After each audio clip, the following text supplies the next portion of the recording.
Hello and welcome to Indian Road. I'm Darren Brown, bringing you this episode from Santa Fe, New Mexico. As you can see, it's raining for the first time in many years here at Santa Fe Indian Market. And it's not just any Santa Fe Indian Market. It happens to be the 100th anniversary. Yeah, started way back in 1922. So we're happy to be here. We're going to be bringing you some stories about some great Cheyenne and Arapaho artists who you probably know. But we're going to start with this first story. We're going to talk to this woman who knows some of that Santa Fe Indian Market history. I like to describe it as patronizing in both uses of the word. The word patronizing can mean that you're paying someone to do something. Now that's the better half, where a lot of artists who weren't getting paid very much for their wares, if anything, suddenly could make a living wage, creating pottery or creating their art. But it was definitely patronizing in the other sense. The 100 years of history is actually very dark and troubling, right? Particularly in its early origins, right? Where Native peoples weren't even allowed to come sell out on the plaza until 1938. Started in 1922 as the Southwest Indian Fair and Industrial Arts and Crafts Exhibition, Indian Market has evolved in several ways, including its advocacy for not only Native art, but the artists themselves. The early art market began as an attempt to preserve Native arts and cultures, but at times it seemed to abuse the very culture it wanted to promote. And in fact, early markets, the sellers were all on the ground. So it literally placed the buyer above the seller. And it's not an equal relationship. I'm glad that part of market at least has gone. Obviously, this is the #1 economic driver and event here in the state of New Mexico. But I think oftentimes Native people really haven't always had the leadership and agency, within that. Or I think a lot of times tourists come here and they just reduce us to being pretty things that we make. I would say that SWIA has been growing a lot. It's been assessing itself. It's been challenging those notions that it started with. And I think that's great. I think, and I look forward to those adaptations that they make going forward. And so when you think about that history, right, and coming up on that 100-year mark, and I think the CEO, Ken Pion, really wants a new 100 years going forward, where Native people are reclaiming their power, right, and thinking about agency and thinking about how this really begins to drive tribal economies and not just benefiting non-Natives here. Where else can you see so much intense talent?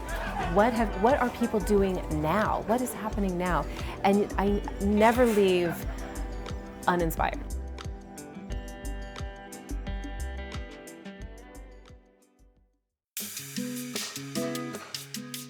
When I was younger, I used to always come out here, we called it art market kids, I used to always help my dad set up, and we used to always sit down and watch as he talked to all these other people, I grew up in a family of artists, my mom, she's a photographer and she's a beater and obviously a sewer.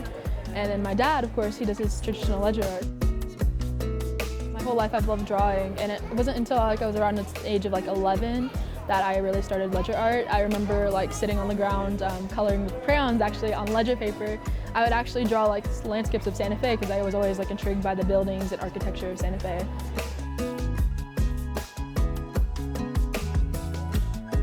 For me, I'm more of a contemporary ledger artist compared to my dad.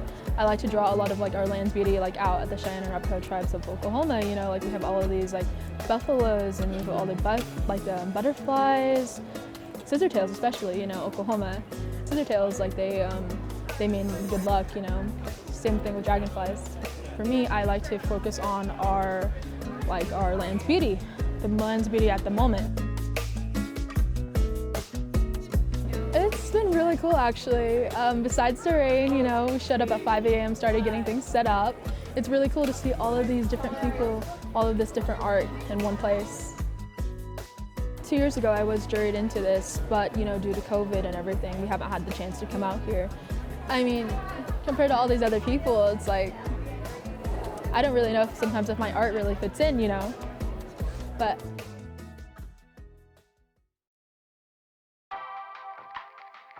I live on the Pueblo, and pottery is one of the things that is my creative outlet. I actually have a bloodline that goes back a couple of generations. Both my great-grandmothers were artists. One was a potter, one was a painter. Then my My mother, for a while, did storytellers. So this one is called Bloom. It's a geometric piece, and it's a pretty good piece that is typical of the geometric pieces that I do. I do collect all the clay on the reservation. I process the clay myself. The slip itself is Coach T slip, and in a way it's kind of serendipitous how I stumbled upon it because it's very rare. It is extremely rare, worth its weight in gold basically. I do have a background in computer animator and design. All of the models in those programs are based on geometry and trigonometry. You build your pieces out of primitive shapes, they call them. I do have influences from traditional, kind of elements such as this. This is kind of a common theme, and you could say these are clouds. But you also have a bunch of geometrical elements like this I saw once in a piece that was, 1900s, early 1900s. I think, creativity is a beautiful thing, and we don't know what people are going through in their lives, and if these pieces make them smile, that makes my day,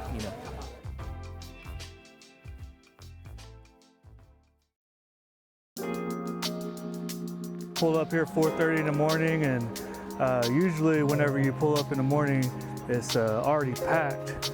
When I got here, I was the first one. And so I was just thinking, well, hopefully this market is going to still keep moving. And so I unpacked my things, put them right in my booth, and I waited for an hour. There was still no one here. Probably about 6 o'clock, I started seeing a few people start to pull their artwork out. So that was my cue. All right, let's do it. So that was my challenge this morning. So what do you think about this? Do you think it's going to help, or you think it's going to make a difference at all? It hasn't slowed anything down so far. –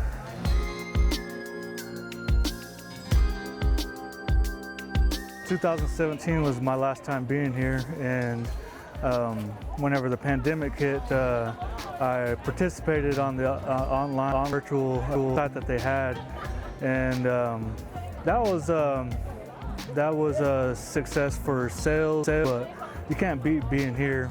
I'm really excited to be here this year because it's the Centennial. Once I got the letter of my acceptance, I started putting all my artwork in line. I always try to keep busy regardless, whether I have a show lined up or if anyone's asking me to do a commission. I always keep creating something. People like to joke around about someone who has a coyote personalities. Hey, this guy's a coyote. And so me and my brothers, we just talked about all these different situations in life, and then, hey, you should do a drawing about this. All right, well, I'll draw a coyote playing pool. I'll draw a coyote fall in love at a 49 or something. And so that's just another branch of work that I like to do that sheds light on the humor that we have in our community. In Cheyenne, the word for them is okom. And so I really enjoy doing those pieces. It's the only work I do that really makes me laugh and just kind of lightens up my mood whenever I create the works. The vibe's there, you can feel it. I mean, the weather's hitting and kind of throwing it off, but other than that, everything's going good. It's beautiful to be here. It's a blessing. I mean, I've been painting for about 10, 12 years, and my style of work, I'm starting to find it now. I'm starting to find something unique. I'm trying to do something unique with it. Everybody else is doing kind of something similar that, all looks the same. I'm trying to go outside the box, do something unique. I always paint oil, oil paint, strictly oil. Say you're not a master of paint, tell you learn how to master oil, I just like the way it is. It's bold, it's rich, just the smell of it. I mean, it's special. I love it. From my surroundings, where I grew up, my experiences, paint everything straight from the heart. Be as authentic as possible. I always have at least 30 paintings going at once, minimum. sometimes more, but I just keep moving, you know. I work easily 3 hours a day, every day, but more than that, I usually put in at least 10 hours a day. I try to. I'm very dedicated to my craft. I try to paint more contemporary, you know, and then every now and then I'll go back and do traditional because it's fun, you know. People love it. I mean, it sells better than more contemporary works, you know, but I mean, it's just fun to do it. It is. It's just to keep the brush moving more than anything.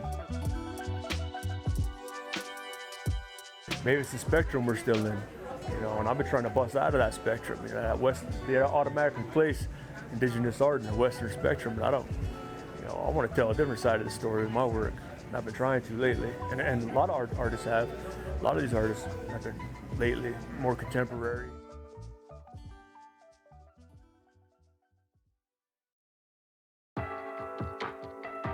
We paint or draw or create from not only what we see, but who we are, and a lot of times that doesn't necessarily translate to another culture. So we find ourselves becoming educators and having to educate about our individual tribe or even clan, if that's, you know, within your tribal structure, and why we're painting exactly why with this or that other symbol or color, why we're using that animal or person, because there are all these little tiny stories that the mainstream public has never heard from us. So yeah, I believe that being a contemporary Native artist today means also being a teacher.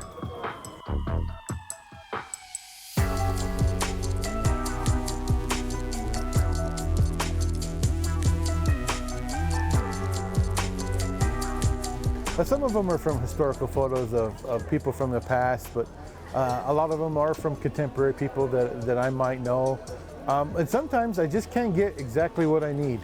So I'll take a photo and I'll Photoshop it up to an image of kind of what I think I need, but then the final product would be the painting or the drawing that ends up on the piece. My paintings take a certain kind of a technique that I have to let it dry for a day. So there's an off day in between, so I'll either do a drawing or I'll hit another painting. But if I haven't got either one of those going, I'll try something else. You know, when people think of, when you say Native Americans and people think of an image, they almost always think of those black and white or sepia tone photos that you always see. But when you look at those type of images, people automatically think of the past and the people that aren't around anymore, and they're not here and vibrant. So that's exactly why I paint in those really pure, in-your-face colors, because I want people to know that no, natives are here, we're strong, we're vibrant, we're still around. I don't want you to miss us.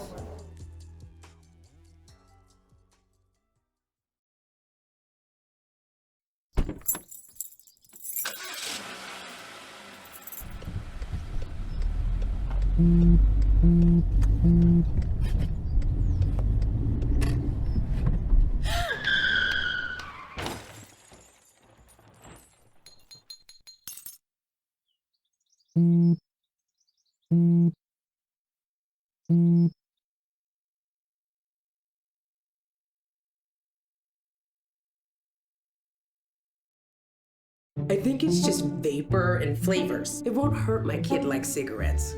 Get your head out of the cloud. Talk to your kid about vaping. Visit talkaboutvaping.org. I like being here. I like Santa Fe. I like the atmosphere, and also I like the people, and also just to exposure of my art, you know. When I first started this type of work was back in '93, and I always wanted to do something where I could teach people about my people, you know, so I could teach people about my people through my art, to share it with people, and to see my ancestors, you know, that were in Fort Marion, and tell their stories, and when they did ledger art and everything, and you know, all that, and here we're still doing it today, you know. I depict, a lot of my drawings, with the bowstring society, to let people know that's the society I belong to. Yeah. Some people don't know what ledger art is, or they're mistaken, where it originated from. A lot of people think that it started from boarding schools, but it started with the art people way before boarding schools, back in 1833 when they built Bent's Fort in southeastern Colorado, and we started trading with those Bent brothers, and that's where we got, ledger drawings. That's where it came from.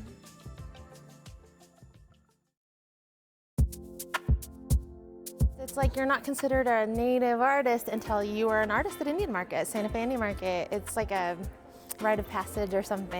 And even though I'd never applied as an artist, I've been involved with S2E3 for a number of years. Starting in 2011, I would photograph for different fashion designers, both at the Native American clothing contest that they do on the plaza, and then also at the formal fashion shows like inside the convention center. So my mentor is Ben Harjo. So Ben's always encouraged me to apply, and like Bobby Martin.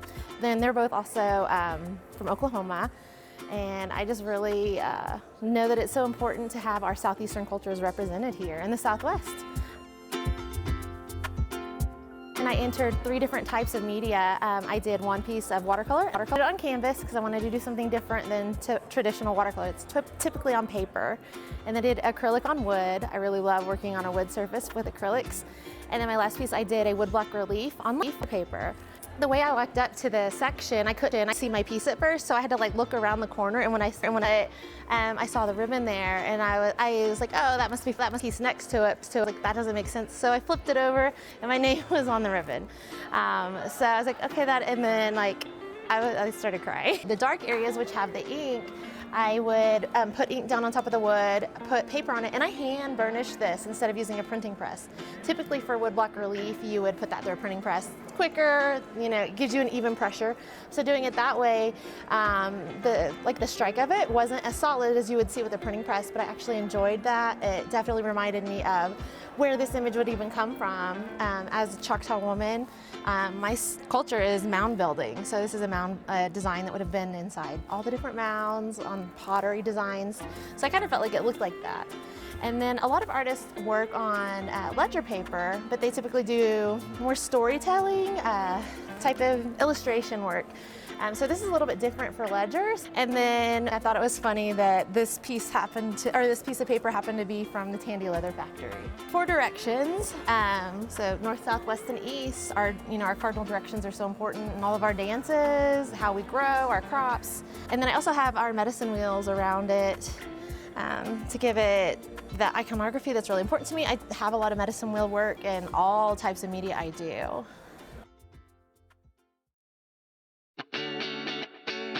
My mom pushed us into modeling. It just wasn't for me. I like sports. I like running around. I like being raised. When S2E3 came out with the model call, I applied. They asked for 4 photos, 2 headshots and 2 body images. I got an email back saying, congratulations, you're going to be modeling for Skawanati, and here's your call sheet, and it gave us all the information. And Skawanati's a Canadian artist. She's Mohawk. She does machinimas, and so she has a lot of virtual reality series on the internet, and she's well known in Canada for it. And she said, well, since I design my own art and my own clothes for my avatars, she said, why not design the avatar's clothes in real life?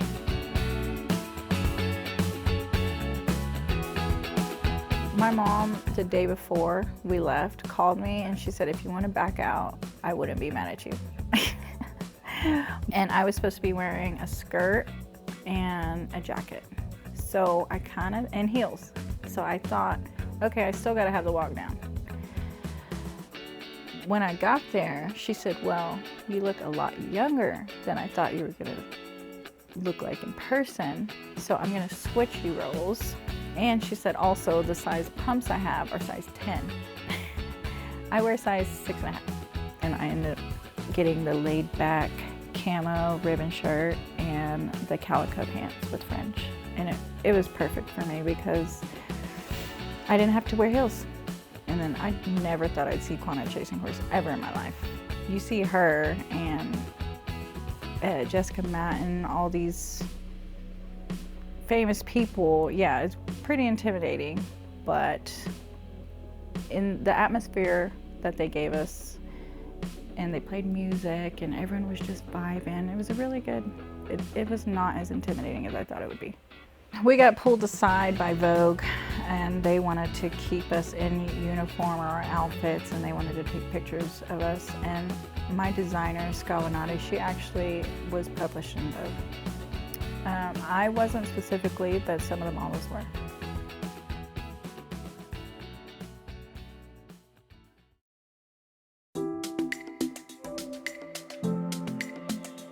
I'm probably 7 years into it, but my father's been doing it for 25, uncle does it, been doing it for 30 years. One of my great-grandmothers used to do the portal, so she was, even before it was actually like a market, there was like 8 years, and she's been in it, and her name is Teresita Romero. And there's another one, Chalan, from out there, but I mean, we're probably 108 years deep into this. It's contemporary, but it's based off of timelessness, right? These are things that people will always kind of see and have a memory of, right? Even if you're in all these different cultures. Just reference different mountains and try to hit on different water metaphors and motifs, and some of the strokes come out very strong. I always tell people I'm just stronger here. Like, I live in Phoenix now, and I did grow up in Los Angeles a lot of my life. You come here, you learn your names, you get stronger, and then you just use that. And I always say, like, these hands aren't mine, they're just borrowed, right? It's instinct. It's knowing where to put the line, it's Pueblo, it's river memory, you know, it's all this idea of like I'm just a combination of a whole bunch of people.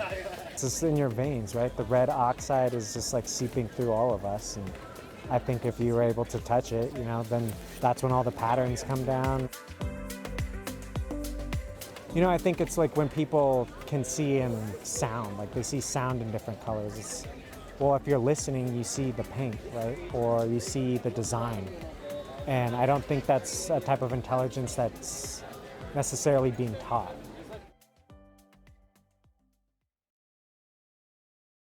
Operation Wonder Park is a go! There's nothing more powerful than imagination. But don't just imagine. Use STEM to change the world. Who's with me?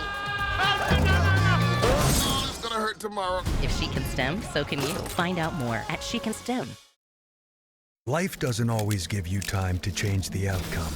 Prediabetes does. With early diagnosis, prediabetes can be reversed. Take the 1-minute prediabetes risk test today. Go to doihaveprediabetes.org.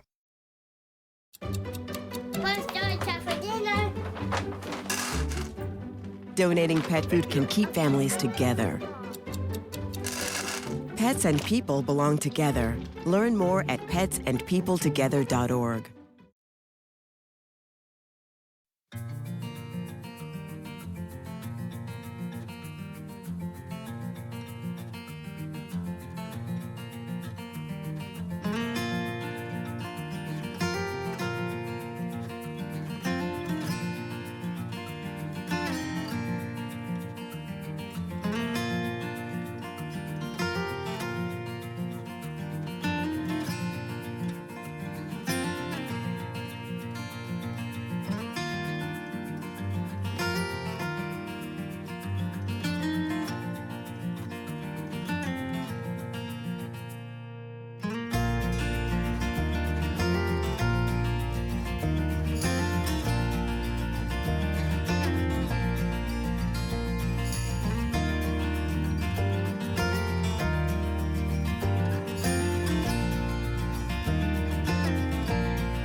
as we wrap up this second and final day of Santa Fe Indian Art Market, we're also wrapping up this episode of Indian Road. We hope you've enjoyed all the fantastic art we've brought you, and hopefully you've learned a little something about the history of this fantastic Santa Fe Indian Art Market.